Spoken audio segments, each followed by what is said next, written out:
that it sets limits, and the federal government cannot force you to do whatever it wants you to do.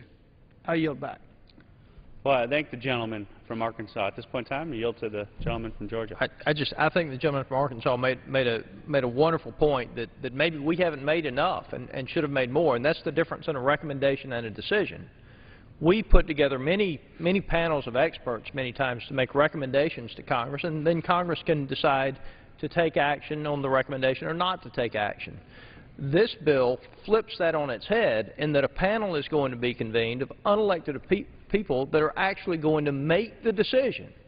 They are taking away the right of the American citizen to make the decision for themselves, completely contrary to what has been done in most cases in the past. This isn't a recommendation, ladies and gentlemen. This is a decision that is going to be made for you by bureaucrats in Washington, D.C. And I'm going to tell you now, I feel just like a lot of Americans, both Republicans and Democrats, and certainly the independents, that the people in Washington need to mind their own business and leave Americans alone. And that's the bottom line. People are fed up with it. More power in this House means less personal freedom and individual liberty in your house. Well, I thank the gentleman from Georgia.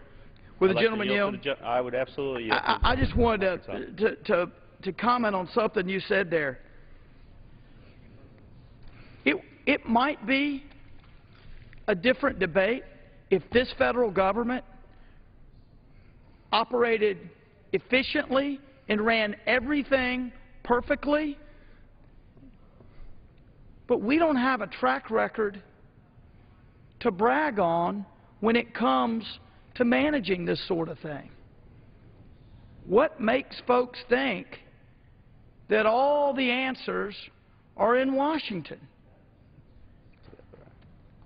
Where's the evidence of that? I don't think you can point to it. I think the record shows that when you let states do what is good for them in particular and experiment and innovate, try new things, serve as laboratories to learn the best way forward, that's what succeeds. The idea that one size fits all from up here, that's not patient-centered. That's government-centered. Well, I saw the gentleman reclaiming my time. I so agree with you, Mr. Griffin, the gentleman from Arkansas, because you're absolutely right. As you were expressing yourself to the Speaker and to this chamber and to this floor, you made a comment that since when does the federal government know best? And there are repeated provisions in the 3,000 pages of Obamacare that clearly show that when the 111th Congress passed this legislation, they truly believed that the federal government, Washington, D.C., knew what was best for every individual in America, coast to coast, north to south, east to west. You only have to look to the provision that deals with Medicaid, because we're talking a lot tonight about Medicare and IPAB and the provisions of Obamacare that deal with that. But look at the provisions dealing with Medicaid and the maintenance of efforts provisions in the law. And what that says, Mr. Speaker, Madam Speaker, is that on the day of the effective date of Obamacare, the states have to maintain the same level of service under its Medicaid program as were in effect on the date of the effective date of Obamacare. What does that mean, Madam Speaker? What that means to the state of New York? Well, the state of New York offers what all of my constituents in my district know is the Cadillac plan of Medicaid services. We offer every authorized program that the federal government allows under Medicaid. And actually, it's so well known that we're getting influxes of people coming to New York State because of the Medicaid medical services that we provide. And what is that doing in New York State? Well, let me tell you, in the 8 counties I represent, over 100% of our real property tax levy, because we split the Medicaid share 50-50 or 25%, 25% between the state and the local government. So our county tax property bill is equivalent to 100% that goes to cover those Medicaid services for our constituents in those 8 counties. That means every county tax bill that goes out, every dollar of that tax levy goes to cover the New York State 25% local share of Medicaid costs. And what does Obamacare do? It tells our elected officials in New York State and Albany, you're handcuffed.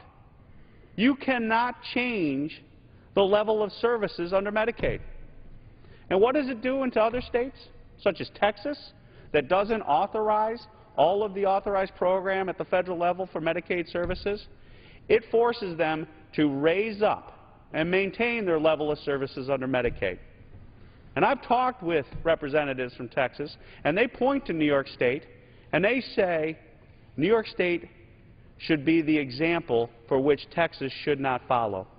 We should allow the states and the elected officials duly elected to represent the local citizens in those states the ability and discretion to tailor what's best for their state citizens, not have a one-size-fits-all requirement coming from Washington, D.C., like the maintenance of efforts provisions under Obamacare, dictating across the country that what's good in New York is good for what's in California and Texas and everywhere else. Each state is unique, and that is the wisdom and the vision that our founding fathers articulated when they recognized the 10th Amendment in the United States Constitution and have the federal government be a limited federal government, that its rights are only those enumerated in the Constitution, and if it isn't so enumerated in the Constitution, those powers are retained by the states and by the people in those states, not the federal government. And I notice my colleague from Georgia has another, and I yield happily to him. I'll tell you, as I listen to you talk about, you know, the individual states out there and the 50 individual states, you know, I'm from Georgia, and you know, the Second Amendment is extremely important to us in Georgia, the right to keep and bear arms. And I'll tell you, we haven't passed a law on the House floor and passed by the Senate, signed by the President, that says every American should own a gun. Not should own a gun, I guess I would say must own a gun, or a firearm if you want to be proper about it. But again, it's those constitutional rights that we as Americans have. It's not for the government. It's for us as individuals. It guarantees me as a citizen, that Constitution guarantees me as a citizen that nobody in Washington can take those things from me. Our forefathers understood, again, that power corrupts and absolute power corrupts absolutely. They gave us the Constitution. They knew that with the House and the Senate being political bodies and with the President being a political body, that eventually something like this would happen in this country. And so they gave us a court. They gave us a court with one duty, and that duty is to protect the constitutional rights of the United States citizen. And let's just hope and pray that the court does its job and upholds our constitutional rights. And with that, I'll yield the remainder of any time that I have left to my colleague from New York. And thank you so much for having us here tonight. Well, I thank the gentleman for Georgia and for the gentleman's time in joining us on the floor of the House on this critical issue that we face in the U.S. House of Representatives. And what I'd like to say in closing, Madam Speaker, is that there are many problems with the Affordable Care Act. There are many problems with Obamacare, not least of which is the constitutionality of that law. And let us hope that the United States Supreme Court renders its verdict, and that verdict is just, and recognizes that this is an overreach of federal power, and strike down this law. But make no mistake about it, Madam Speaker, we in the House of Representatives recognize that there is a problem with health care in America. And those ever-increasing costs that are burdening Americans across the nation need to be dealt with. But the solutions, and I know we'll have this conversation on another night, Madam Speaker, but the solutions that we come up with must be based from the patient's point of view, from the individual's point of view, from the patient and the doctor's relationship, not from the perspective of Washington bureaucrats, not from the perspective of a hospital administrator, but from the relationship, the private relationship between patients and doctors. And I believe if we wholeheartedly agree to that principle, we will solve this problem. But in the end, Obamacare, the Affordable Care Act, does not accomplish the mission and needs to be repealed, and we'll stand for the repeal today and tomorrow. And with that, Madam Speaker, we yield back the balance of our time. The gentleman yields back. Does the gentleman have a motion? I'd move to adjourn. Very good. The question's on the motion to adjourn. Those in favor say aye. Aye.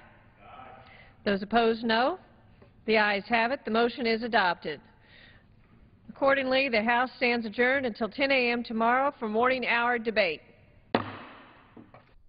So the House is gavelled out, but the chamber returns tomorrow at 10 a.m. Eastern.